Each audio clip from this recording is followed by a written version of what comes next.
time is running out for Air Canada and the union representing its flight attendants to reach an agreement and stave off a work stoppage. Our Melissa Duggan has the very latest on what you need to know if you are flying with Air Canada. Melissa. Yeah, so about 1 a.m. Saturday, that is the deadline we're looking at right now. If no deal is reached between Air Canada and CUPE, the union representing some 10,000 flight attendants, that is when all Air Canada flights, all Air Canada Rouge flights will be canceled, causing a major disruption this very busy summer travel season. What will it mean for operations here at Toronto Pearson, where I am right now? Well, Toronto Pearson spokesperson Sean Davidson joining us live. Thanks so much for being with us. Okay, so if this strike, if this lockout does go ahead as planned, what are things going to look like here tomorrow morning? Well, right now we're already seeing dozens of flights being canceled at Toronto Pearson by Air Canada, and we're expecting more flights to be canceled, especially if this strike goes forward tomorrow. We are working really closely with the airline right now to firm up their schedule to see exactly what cancellations are in place. But as I mentioned, about 60 cancellations so far. But we've been working for weeks with Air Canada to make sure that this goes as smoothly as possible for passengers that are coming through Toronto Pearson.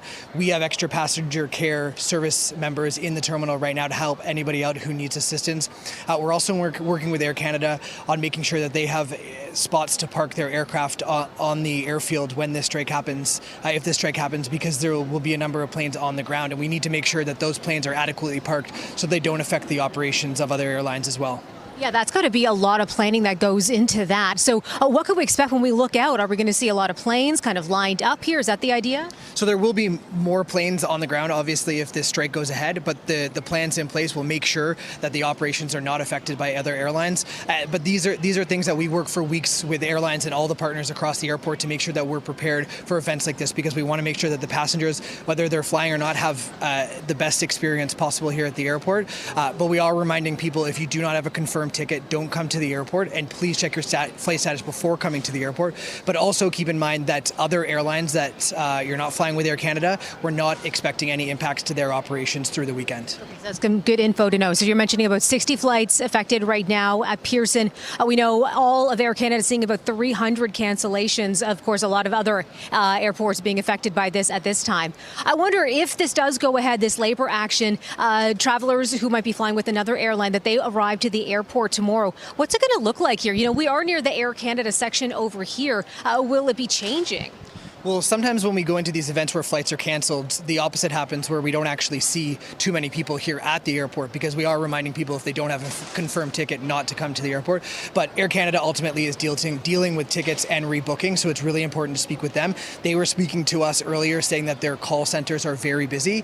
So if you're able to, using their website and app to go and try and rebook your flight, they're telling us that that's the best place to go for passengers in the coming days. Communication's so key right now. Walking through the airport, you'll hear the public address system talking about the possibility of this happening with Air Canada. How are you getting the message out right now, aside from talking to me right this moment? Well, talking to you and also updating on our social media channels as well. But as you mentioned, communication is key in these events. We want to make sure that passengers are as informed as possible. That's why we also put plans in place to bring extra care team members into the terminal as well. So there are people here when you get here to ask a question, even if it's just where do I go to find out more information.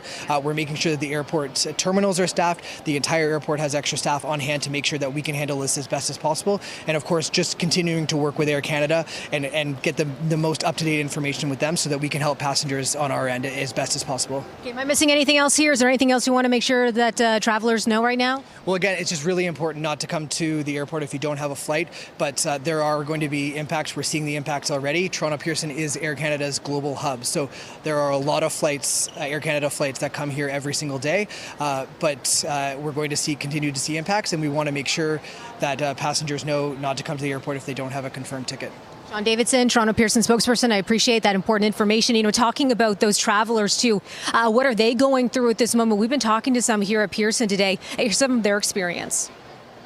I heard rumbles last week, so I called ahead. Luckily, there was no hold on the phone because I don't think people were really thinking that far ahead, and I switched all my flights to Air Canada Jazz. So you were Air Canada, you moved things over? Yes, because Air Canada Jazz is not affected. I think at this point we're just waiting. They haven't canceled our flight yet, so we're just kind of in a holding pattern now. Hopeful. And yeah, hopeful. I think it's more of a wait and see. We're retired, so we don't have, it doesn't hurt for us. We can just wait them out. But we do know that if they do cancel our flight, they do need to book us on another flight. So we're going to hold out for that and take it from there. I get a connected flight from here to Washington, Dallas, and then from there to Montego Bay. Yes. So you're trying to get to Jamaica to get married, but right now, what's the schedule? What's the plan? The plan is still on. Just Yeah, another flight? just another flight. Okay, I'm looking at the board right now. 8:15 flight to Zurich, 8:20 flight to Montreal, 8:20 to Munich. Those three canceled. And just looking across the board, you're going to see canceled or annulé en français for several flights here. Again, we just heard from Toronto Pearson confirming that 60 flights here at Pearson are canceled so far. Looking company-wide, that number sitting closer to 300.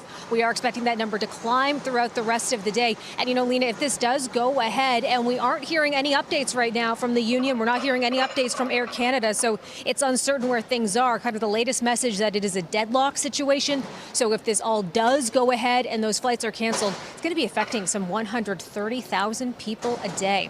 Back to you. How chaotic would that be? And that monitor behind you really tells some of the story. You can see all of the flights that have been canceled. And as you pointed out, it could get worse if they don't come to an agreement of some sort. Melissa, thanks so much for this.